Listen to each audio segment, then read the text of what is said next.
Okay 11th ஒன்னு தெரியுதா screen தெரியுதா 11th ஒன்னது ஃபேக்டரைஸ் இந்த ஈக்குவேஷனை ஃபேக்டரைஸ் பண்ணோம் இந்த ஈக்குவேஷன் அது x square minus 5x plus 25/4 usually இங்க நம்பர் இருக்கணும் இங்க நம்பர் இருந்தா ஒரு ஃபிராக்ஷனா இருக்கு 20/4 equal to 0 ஃபேக்டரைஸ் பண்ணாலே equal to 0 x வேல்யூ இருக்கு சோ இந்த ஹோல் ஈக்குவேஷனை 4 ஆல் டிவைட் பண்ணா இங்க 4 and கேன்சல் ஆயிடும் ஓகேவா நான் ஹோல் ஈக்குவேஷனை 4 ஆல் வந்து மல்டிப்ளை பண்ண போறேன் சாரி மல்டிப்ளை பண்ண போறேன் 4 into x square 4x square 4 into 5 20 plus 20 5 equal to 0 0 into 4 0 வந்துருக்கு இங்க புரிஞ்சுதா 4 எல்லாத்தையும் மல்டிப்ளை இதெல்லாம் 4 ஆல் மல்டிப்ளை பண்ணா 4x square வந்துருக்கும் இத 4 ஆல் மல்டிப்ளை பண்ணா 2 minus 20x வந்துருக்கும் இத 4 ஆல் மல்டிப்ளை பண்ணா இங்க 4 4 கேன்சல் ஆயிட்டு இருக்கும் இங்க ஒரு 4 இருக்கும் இங்க ஒரு 4 4 கேன்சல் ஆயிட்டு இருக்கும் சோ அப்ப மீதி 24 மட்டும் இருக்கும் இங்க 4 into 0 4 வந்துருக்கும் புரிஞ்சுதா சோ இது ஈக்குவேஷன் ஆயிடுச்சா இந்த ஈக்குவேஷன் எப்படி எழுதலாம் 2x ரெண்டு மெத்தட் சால்வ் பண்ணி காட்டுறாங்க so 2x the whole square னு வெச்சுக்கலாம் ஏன்னா 2 ஸ்கொயர் வந்து 4 ஆயிடும் 2 ஸ்கொயர் 4 x வந்து x power 1 x power 1 into x square ஆயிடும் பிளஸ் 25 எப்படி எழுதலாம் 5 ஸ்கொயர்னு எழுதலாம் மைனஸ் அப்ப வந்து இது a இது b சோ 2 into a வந்து என்னது 2x plus b வந்து 5 multiply by 5 multiply by 5 so இது மல்டிப்ளை பண்ணா 4 இது 5 மல்டிப்ளை பண்ணா 20x ஓகேவா சோ இப்போ இது என்ன a minus b whole ஸ்கொயர்ல இருக்குது a square plus b square minus 2ab அப்ப a minus b whole square so 2x minus 5 the whole square equal to 0 a minus b whole ஸ்கொயர்ல இருக்கு அப்ப ரெண்டு factor so 2x minus 5 equal to 0 ஒரு factor இன்னொரு factor அதுதான் 2x minus 5 equal to 0 so இந்த 5 inside போனா 2x equal to 5 வந்திருக்கும் அப்ப x equal to 5/2 so இதுவும் அதுதான் x equal to 5/2 ரெண்டுமே சேம் ஆன்சர் தான் so இன்னொரு மெத்தட்ல சால்வ் பண்ணி காட்டுறேன் இந்த ஈக்குவேஷன் இருக்கா a minus b whole square ஃபார்மை சப்ஸ்டிட் பண்ணாம இன்னொரு மெத்தட்ல சால்வ் பண்ணா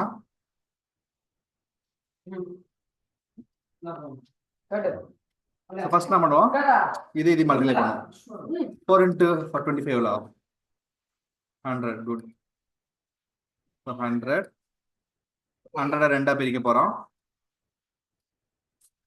இந்த பிரிச்சா -20 வரணும் 100 எப்படி எழுதலாம் 10 into 10 எனக்கு -20 இருக்கு ஸோ -10 -10 ஆட் பண்ணா என்ன வரும் -21 இருக்கும் மல்டிப்ளை பண்ணா -10 100 ஸோ இப்போ எப்படி பிரிச்சு எழுதலாம் 4x square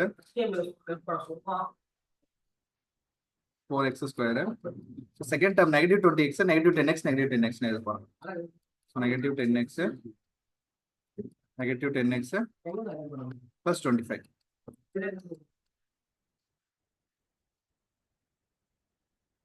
plus 25 equal to 0 first இது காமனா இருக்கு 2 காமனா இருக்கு so 2 வெளில எடுத்தா x காமனா இருக்கு 2x வெளில எடுத்தா மீதி இங்க என்ன இருக்கும் 2x இருக்கும் சோ மீதி இங்க -5 இருக்கும் இந்த ரெண்டு டேர்ம்ல இருந்து நான் 10 இது 5 காமனா எடுக்கிறேன் -5 காமனா எடுத்தா 2x இருக்கும் இது வந்து 5 into 2 இருக்கும் மீதி 2 இருக்கும் பிளஸ் 5 into 5 25 சோ அப்ப 2x -5 2x -5 சாரி நான் மைனஸ் காமனா சேர்த்து வெளில எடுக்கிறேன் அப்ப மைனஸ் வெளில இருக்கும்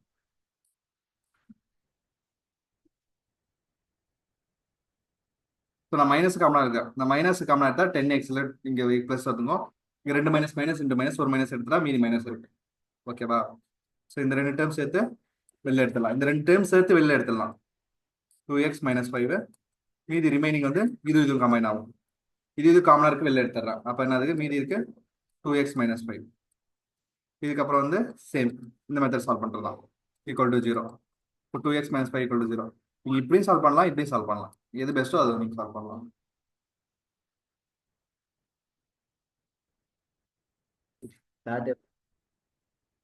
சம் பார்க்கலாமா 65 plus root of x equal to 83.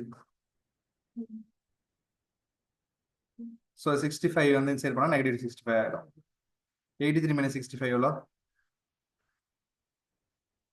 So 65 னா இங்க 5 இருக்கும். 23. 5 இருக்கும். 10 இருக்கும். 3 இருக்கும். 10 plus 5 15. 15 plus 3 18. So under root of x.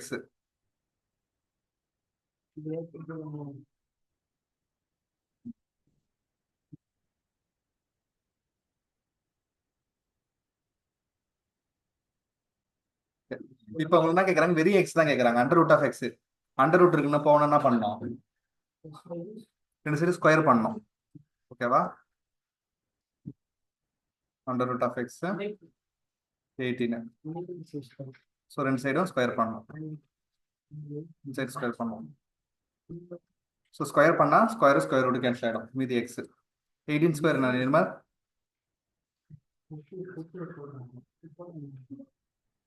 384. ஓகேவா?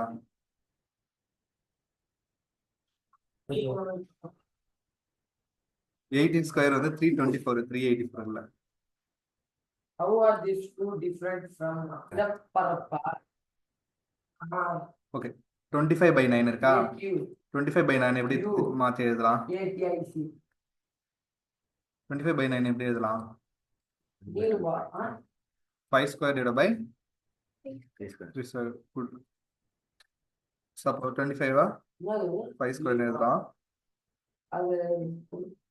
divided by 9 3 square. இப்போ இது ரெண்டு எப்படி எழுதலாம்? ரெண்டுமேனா 5/2 5/2 the whole 5/3 the whole square. ஏன்னா இதுக்கு ஸ்கொயர் இருக்கு, இது ஸ்கொயர் இருக்கு, ஃபுல்லா காமனா எழுதலாம். ஹோல் பவர் ஃபர்ஸ்ட் டேர்ம் மட்டும் அப்ளை பண்றோம். ஃபர்ஸ்ட் டேர்ம் அது 5/2 அப்ளை பண்ணா இதுவும் இது கேன்சல் ஆயிடும். ஏன்னா ரெண்டு மல்டிப்ளை ஆகும். இல்லைன்னா உங்களுக்கு இன்னொரு ஸ்டெப்ல எழுதலாம். So 5/3 whole power 2 multiply by 5/2 இல்லைன்னா ஹோல் பவர் 3/5 இன்னொரு ஹோல் பவர் இருக்குது. ஸோ எல்லா பவர் மேலே பவர் இருந்தால் எல்லாம் மல்டிப்ளை ஆகும். 2 × 5/2 × 3/5. 2 கேன்சல் ஆகிடும். 5 கேன்சல் ஆகிடும். ஆன்சர் வந்து 5/3 தி ஹோல் கியூப். 5 கியூப் எவ்வளோ Nirmal? Nirupa. Good. 5 cube 125. 3 cube good.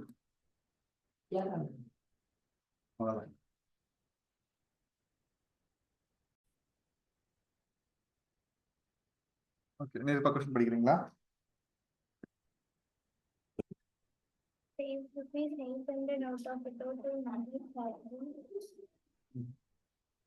14,400. Find percentage of his savings. Okay, அவனுக்கு சம்பளம் வந்து மாச சம்பளம் 14,400 ரூபாய். ஸோ அதில் வந்து 900 rupees சேவ் பண்ணுறான். அப்போ எவ்வளோ பர்சன்டேஜ் அவன் சேவ் பண்ணுறான்? ஸோ பர்சன்டேஜ் சேவ் எவ்வளோ வரும்? இது ரொம்ப ஈஸி. பர்சன்டேஜ் சேவ் எவ்வளோ ருபீஸ் சேவ் பண்ணுறான்?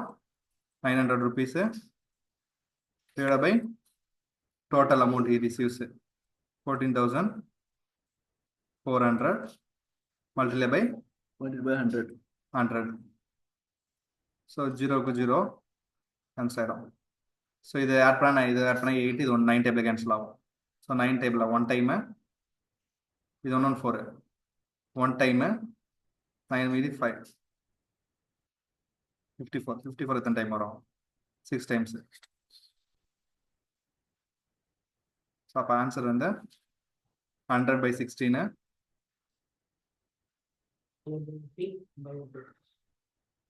ஸோ 2 டேபிள் கேன்சல் பண்ணா 58. அகைன் 2 டேபிள் கேன்சல் பண்ணா 4 25.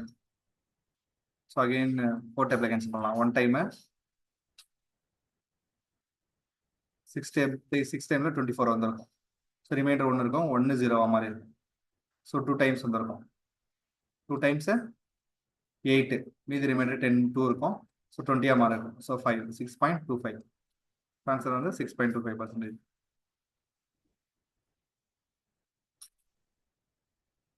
நிர்மல் 100%. நிர்மல் கொஸ்டின் படி.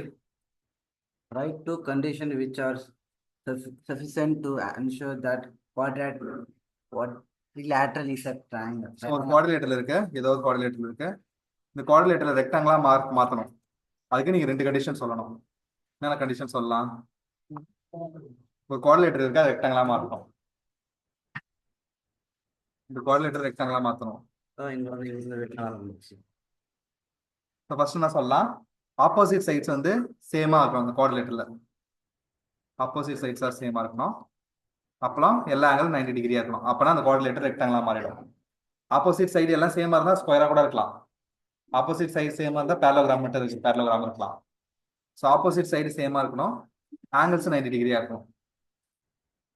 Opposite side must be same, angles must be, all the angles must be 90 degree. எழுதிங்க.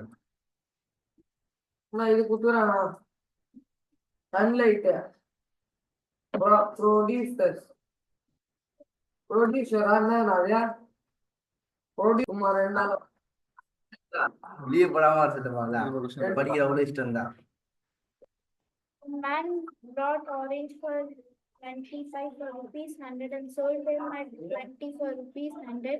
Find his gain or loss percentage. Okay, ஒரு man என்ன பண்றாருன்னா, ஒரு நிர்மல்னு வச்சுக்கலாம். அந்த மேனு ஸோ நிர்மல் வந்து 25 ஆரஞ்சை 100 ரூபாய்க்கு வாங்குறான். ஓகேவா? ஆனா வந்து 20 ஆரஞ்சு வித்ததே 100 ரூபாய்க்கு வித்துட்டான். அப்போ வந்து அவனுக்கு வந்து வித்ததுல வந்து அவனுக்கு ப்ராஃபிட் கிடைச்சிருக்குமா, லாஸ் கிடைச்சிருக்குமா? ஓகே, ஸோ நம்ம பார்க்கலாமா? அப்போ வந்து எவ்வளோ ஆரஞ்சு வித்துருக்கான்? 25 ஆரஞ்சஸை 100 ரூபாய்க்கு வாங்கியிருக்கான். ஒரு ஆரஞ்சு எவ்வளோக்கு வாங்கியிருப்பான்? இது வந்து சிபி 25 ஆரஞ்சு காஸ்ட் ப்ரைஸ். ஓகேவா? 1 ஆரஞ்சு ஒன்னா ஆரஞ்சு 10 மேம் யூஸ் பண்ணீங்க. ஓன்னு எழுதலாம். ஸோ 1 ஆரஞ்சோட காஸ்ட் ப்ரைஸ் என்னது? 25 ஆரஞ்சு 100 ரூபா. அப்போ ஒரு ஆரஞ்சு எவ்வளோ? குட். இப்போ ஒரு ஆரஞ்சு எவ்வளோக்கு வாங்கியிருப்பான்? ஸோ வந்து விற்கிறது பார்த்தா செல்லிங் ப்ரைஸ் 20 ஆரஞ்சஸை எவ்வளோக்கு விற்றுருக்கான்? செல்லிங் ப்ரைஸை 100 ரூபா. அப்போ ஒரு ஆரஞ்சு எவ்வளோக்கு விற்றுருப்பான்?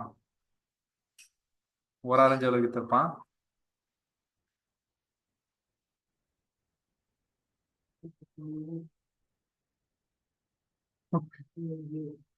இருபது ஆரஞ்சு 100 ரூபாய்க்கு விற்றுருக்கான். ஒரு ஆரஞ்சு எவ்வளோக்கு விற்றுருப்பான்?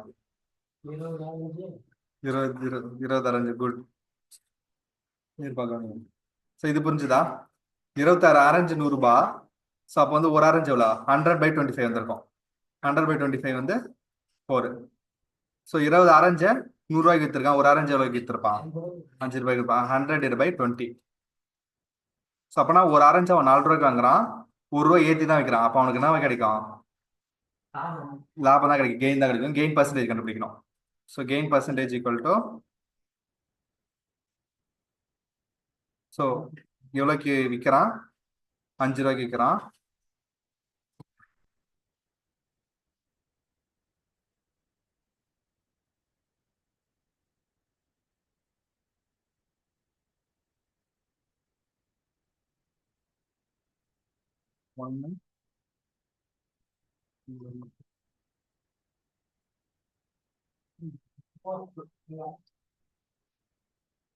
ஸோ அவனுக்கு வந்து ப்ராஃபிட் எவ்வளோ? ப்ராஃபிட் வந்து 1 ரூபா. ஓகே, ப்ராஃபிட் பர்சன்டேஜ் தான் கேட்குறாங்க. ஸோ எல்லாம் கெயின், ப்ராஃபிட் எல்லாம் கெயின். கெயின் எவ்வளோ? 1 ரூபா. அவன் எவ்வளோக்கு வாங்கினா? 4 ரூபாய்க்கு. ட்ரான்ஸ்ஃபர்னால 1/4. ப்ராஃபிட் டிவைட் பை எவ்வளோ வாங்குறோமோ மல்டிப்ளை பை 100 கெயின் பர்சன்டேஜ். அப்போ 1 2 மீதி வந்து 2 வந்திருக்கும் 5. ஸோ 25% லாபத்தில் வச்சுருக்கிறான் அவன். ஓகேவா?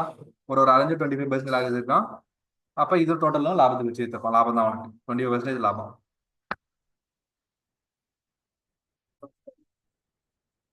ஓகே, இந்த கொஸ்டின் என்னன்னா, சர்க்கிள் வரைஞ்சிக்கிட்டோம். பிஏ ஒரு கார்டு, டிசி ஒரு கார்டு. ஸோ இந்த 2 கார்டும் டீன்ற பாயிண்ட்ல எக்ஸ்டெண்ட் பண்றாங்க. ஸோ அப்படின்னா மீதி வந்து டிசி என்னன்னு கேட்குறாங்க. ஸோ பிஏ வந்து 4 கொடுத்துட்டாங்க, பிபி வந்து 10 கொடுத்துட்டாங்க, பிசி வந்து 5 கொடுத்துட்டாங்க, டிசி என்னன்னு கேட்குறாங்க. ஸோ டிசி டேரெக்டாக கண்டுபிடிக்க முடியாது. டிசி வந்து பிடி தான் கண்டுபிடிக்க முடியும். அதுல இருந்து இதை பிசியை மைனஸ் பண்ண கிடைச்சிடும். ஸோ உங்களுக்கு 2 டேஞ்சன்ட் இன்டர்செக்ட், 2 எக்ஸ்டர்னல் பாயிண்ட்ல இருந்து 2 கார்டு இன்டர்செக்ட் பண்ற தியரம்ஸ் தெரியும். PA into PB equal to DC into PC into PD. இதில் வேலையை சப்ஸ்டிட் பண்ணா 8 வந்திருக்கும். ஸோ டோட்டல் வந்து 8 - 3 5 உங்களுக்கு கிடைச்சிருக்கும்.